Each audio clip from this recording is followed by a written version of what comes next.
Hello friends. तो भाई स्वागत है आपका एक नई वीडियो में। और इस वीडियो में हम बात करेंगे क्वाड्रिलेटरल चतुर्भुज की भाई।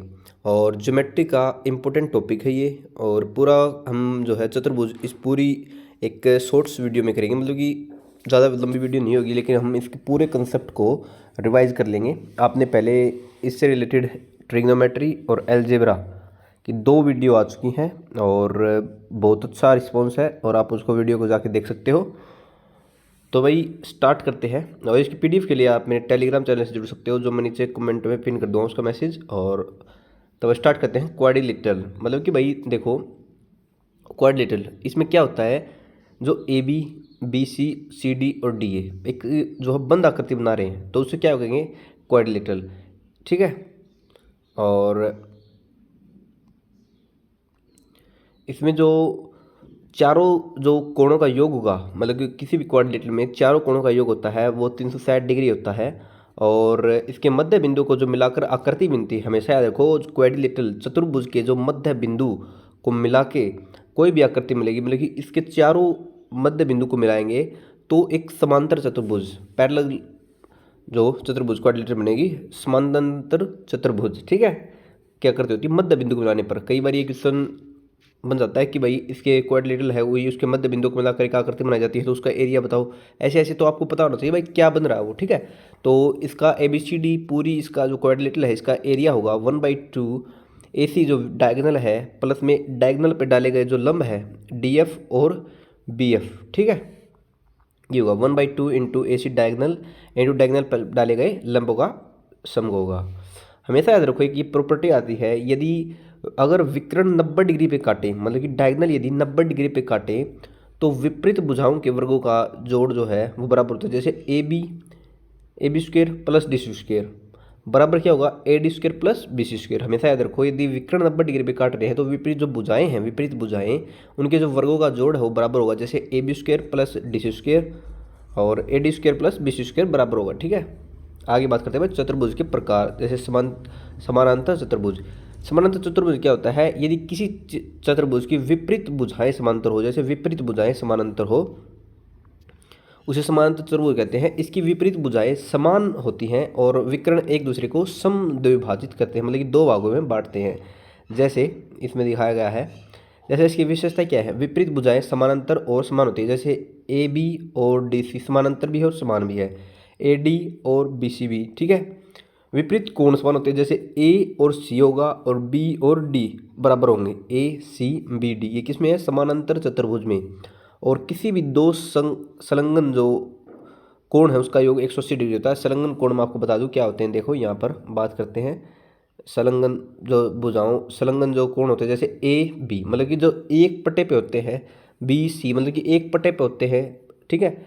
CD और DC मतलब कि चारों जो संलग्न कोण है, जैसे A और B इसमें 180 डिग्री, B और C 180 डिग्री, C और D 180 डिग्री, D और A 180 डिग्री का होता है। विकर्ण क्या करते हैं, एक दूसरे को समद्विभाजित करते हैं। नंबर 4 पॉइंट में क्या कहा है, विकर्ण जो है एक दूसरे को समविभाजित मतलब कि 2 बराबर भागों में बांटते हैं। और ये जरूरी नहीं है कि विकर्ण की लंबाई बराबर हो, मतलब कि दोनों विकर्णों की लंबाई बराबर हो, ये भाई कोई भी आवश्यक बात नहीं है। और 90 डिग्री पे काटें ये भी जरूरी नहीं है, काट भी सकते हैं और ना भी काट सकते हैं। और प्रत्येक विकर्ण जो है, डायगोनल जो है, वो समानांतर चतुर्भुज को 2 सर्वांगसम त्रिभुज में बांट देता है। ये बहुत इंपॉर्टेंट है। जैसे डायगोनल है त्रिभुज ABC मतलब कि ये है AC डायगोनल है, इसने क्या किया, ABC त्रिभुज और ADC इसको 2 बराबर जो है सर्वांगसम त्रिभुज में बांट दिया। और ABD DC DB जो है विकर्ण है, उसने ADB और BCD को सर्वांगसम में बांट दिया। ठीक है। आगे बात करते हैं 8 नंबर पॉइंट में। समानांतर चतुर्भुज के जो कोण है उसको विभाजित करने वाली रेखाएं मिलकर आयत बनाती है। जैसे कोई भी जो कोण है उसको, जैसे DQ BSAQ और CS, ये चारों जब मिल जाएंगे, मतलब कि कोणों को विभाजित करने वाली रेखाएं मिल गई, तो एक जो बीच में जो आकृति बनेगी वो क्या होगी, आयत होगी।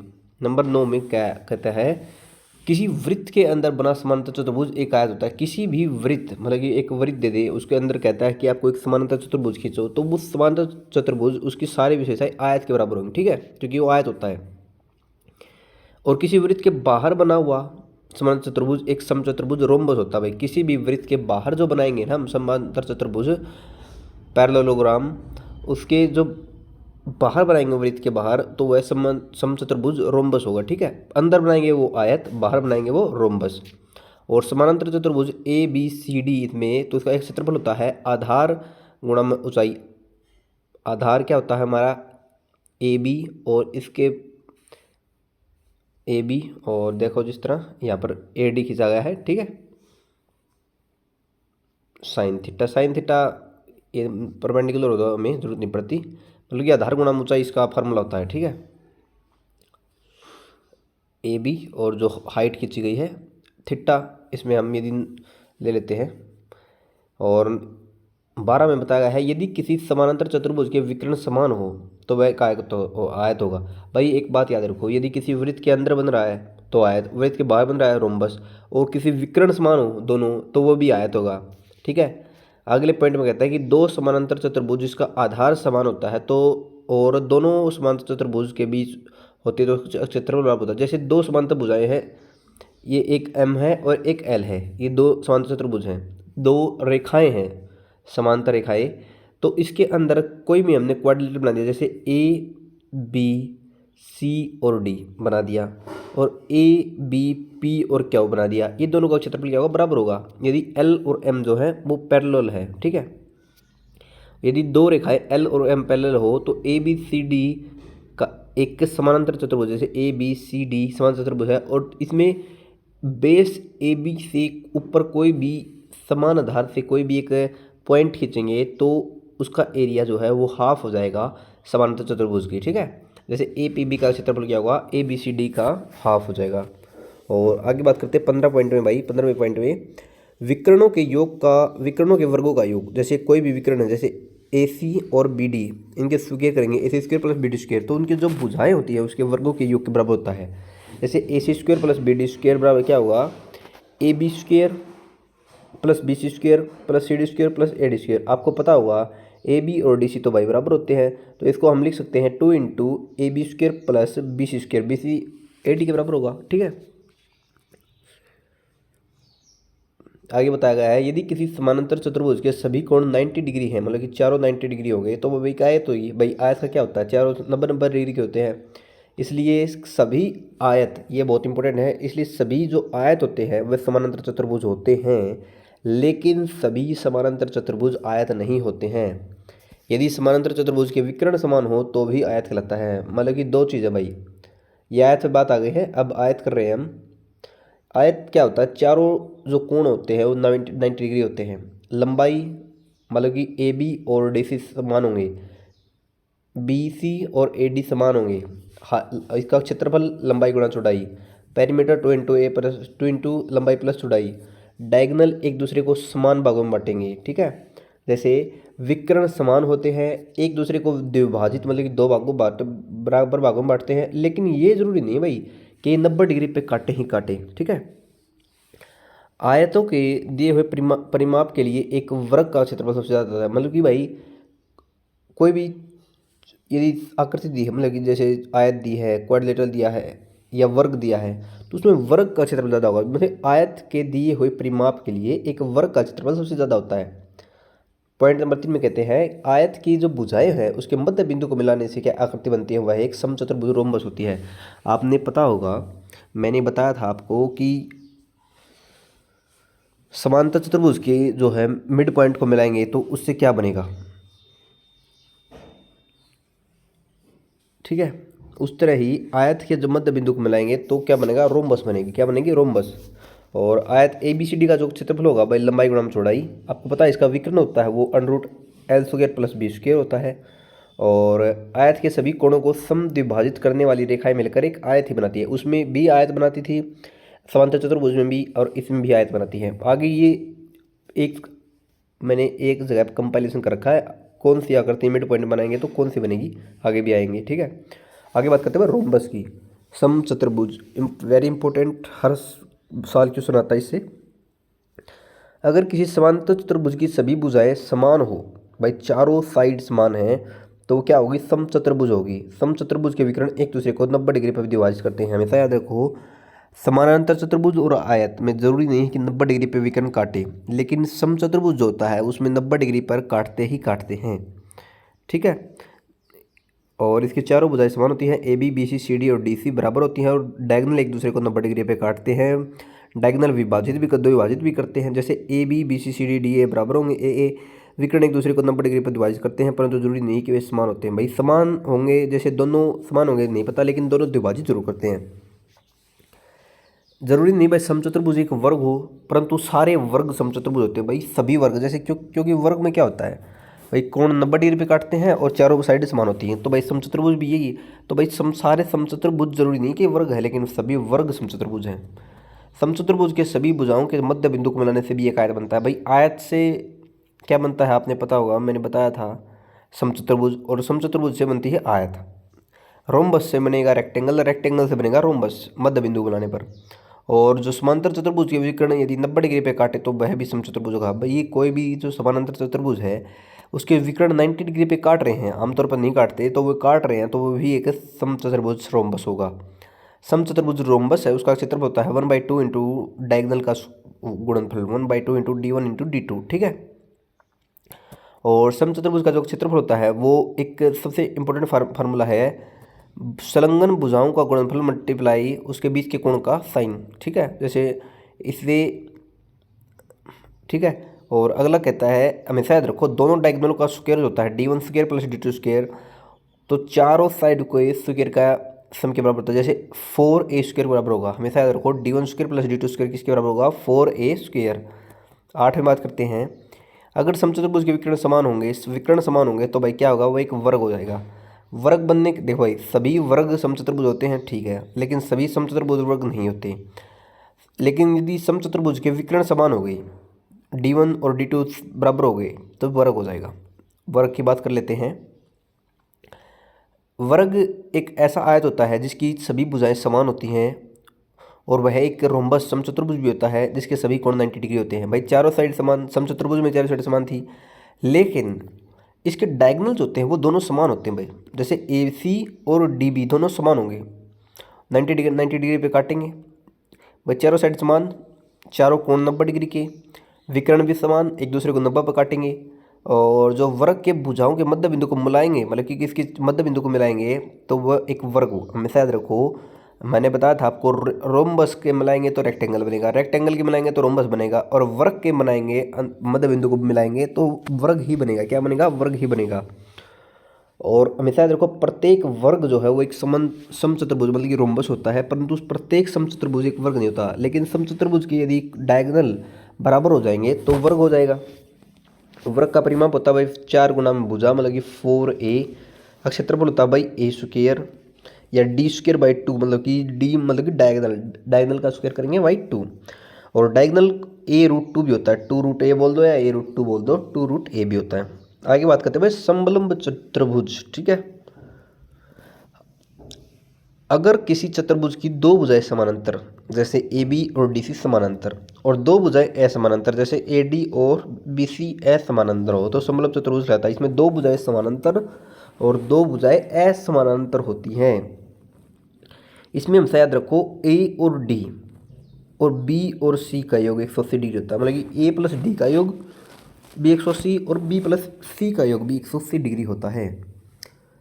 समलंब चतुर्भुज में यदि E और F दोनों असमानांतर चतुर्भुज, असमानांतर भुजाओं AD और BC के मध्य बिंदु, जैसे AD और BC के यदि मध्य बिंदु E और F हैं, तो हमेशा याद रखो जो माध्यमिका होगी EF वो हमेशा हाफ होगी किसका, AB plus DC। AB plus DC का हाफ होगी EF।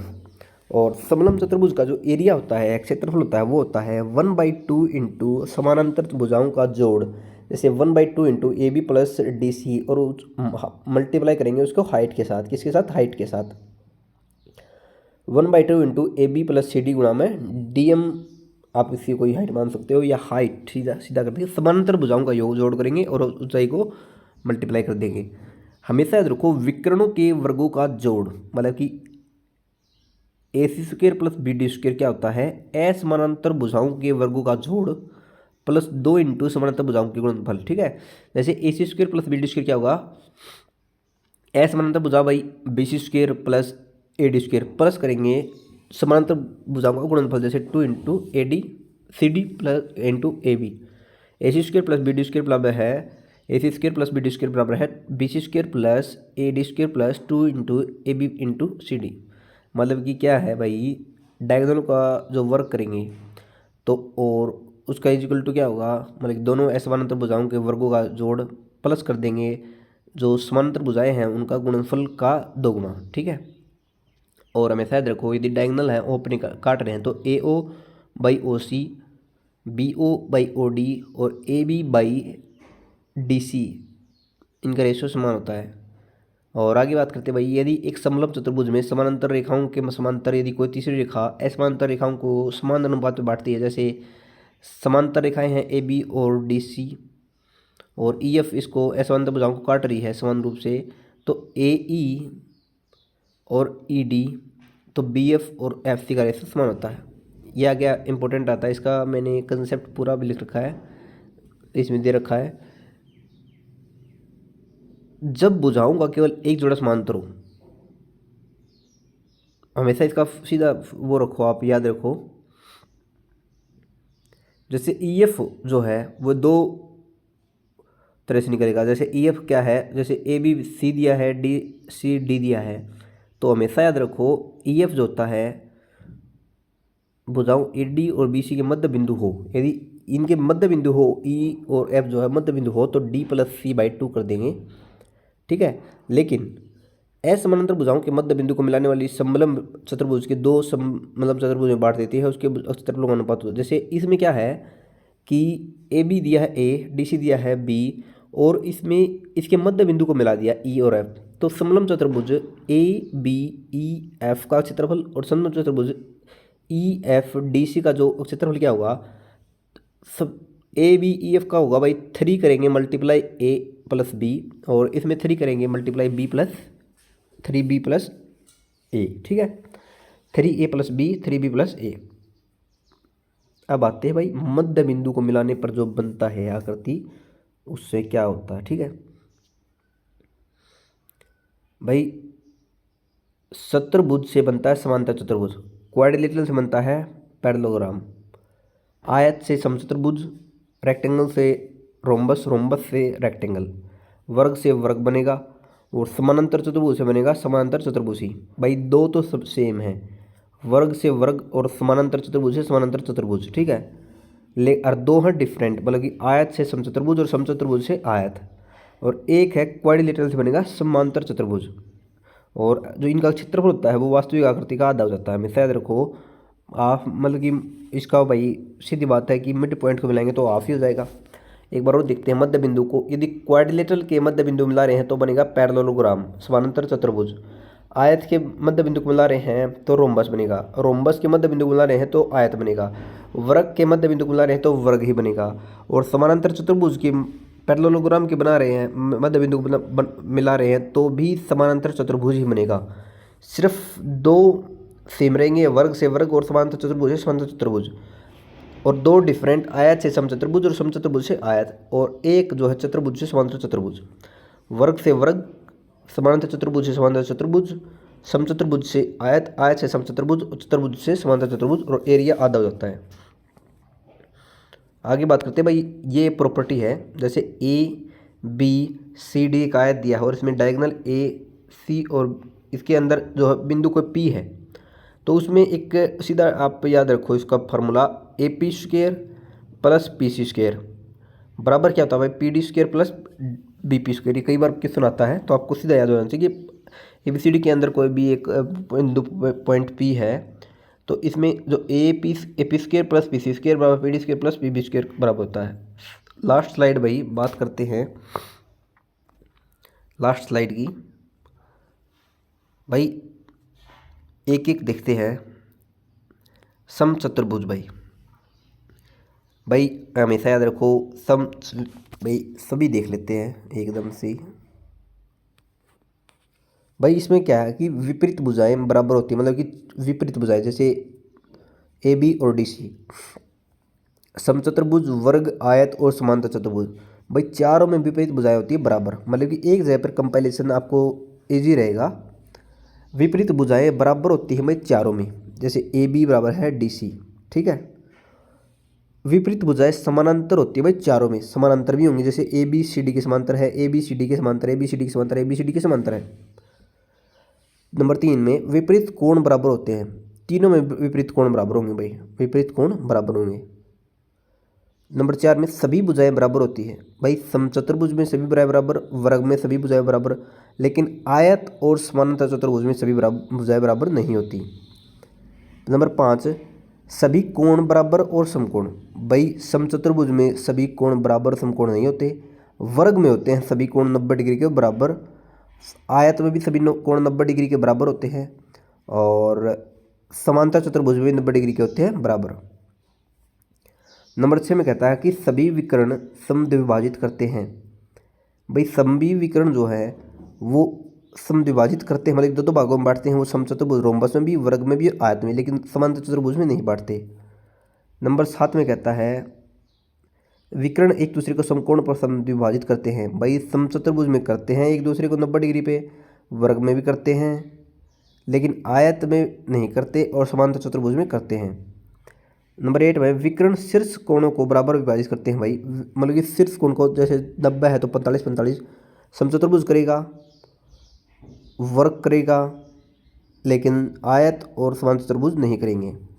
विकर्ण भाई किसके बराबर होते हैं, विकर्ण बराबर होते हैं वर्ग के आयत के, ठीक है। समांतर चतुर्भुज समचतुर्भुज के नहीं होते, विकर्ण बराबर होते हैं वर्ग के और आयत के। विकर्ण बराबर क्षेत्रफल के 4 त्रिभुज बनाते हैं, भाई चारों में जो है यदि विकर्ण खींच दिए तो हमेशा याद रखो 4 बराबर समान क्षेत्रफल वाले हो जाएंगे। और विकर्ण 4 सर्वांगसम त्रिभुज बनाते हैं, भाई सर्वांगसम त्रिभुज सिर्फ समचतुर्भुज और वर्ग बनाते हैं, न कि आयत और न कि समांतर चतुर्भुज, मतलब कि 4 बराबर क्षेत्रफल में बांट देंगे ये चारों, लेकिन सर्वांगसम त्रिभुज नहीं बनाते ये, मतलब कि समचतुर्भुज रोम्बस बनाएगा और वर्ग बनाएगा, लेकिन आयत नहीं बनाएगा और समांतर चतुर्भुज नहीं बनाएगा। क्षेत्रफल होता है भाई रोम्बस का होता है 1/2 × d1 × d2, और वर्ग का होता है भाई ए स्क्वेयर, आयत का L × b लंबाई गुणा चौड़ाई, और समांतर चतुर्भुज का भाई आधार मल्टीप्लाई ऊंचाई। और मध्य बिंदु को मिलाने से आकृति जो बनती है समचतुर्भुज से आयत, वर्ग से वर्ग, आयत से समचतुर्भुज, और समांतर चतुर्भुज से समांतर चतुर्भुज। मध्य बिंदु को मिलाने से भाई ये बहुत इंपॉर्टेंट है, मध्य बिंदु को मिलाने वाली तो भाई समचतुर्भुज मतलब कि रोम्बस से रेक्टेंगल, वर्ग से वर्ग ही, आयत से समचतुर्भुज रोम्बस, और समांतर चतुर्भुज से बनी समांतर चतुर्भुज। तो भाई आज की वीडियो में था इतना ही। आई होप आपको वीडियो पसंद आई होगी, और आपका जो फीडबैक है आप नीचे कमेंट में बता सकते हो, सजेशन क्या है कि आगे कौन सी वीडियो, किस चैप्टर की वीडियो आपको पहले चाहिए, और क्या आपको ये सीरीज़ पसंद आ रही है, तो नीचे आप इसे कमेंट कर सकते हैं। तो भाई थैंक यू वेरी मच, ठीक है।